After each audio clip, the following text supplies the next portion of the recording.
The full impact of the deadly tornado that blasted through Moore, Oklahoma, is still sinking in tonight. For the first time, police in Moore are allowing access to Plaza Towers Elementary School, where the storm killed 7 students. Monday's storm leveled that school. City councilman says it's amazing many more in the school weren't killed.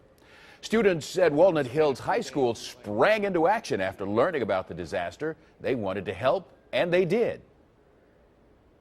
In the span of 3 days, we collected $3,720 for the people in Moore, Oklahoma. The students' donation goes directly to the Red Cross tornado relief effort. Tonight we're learning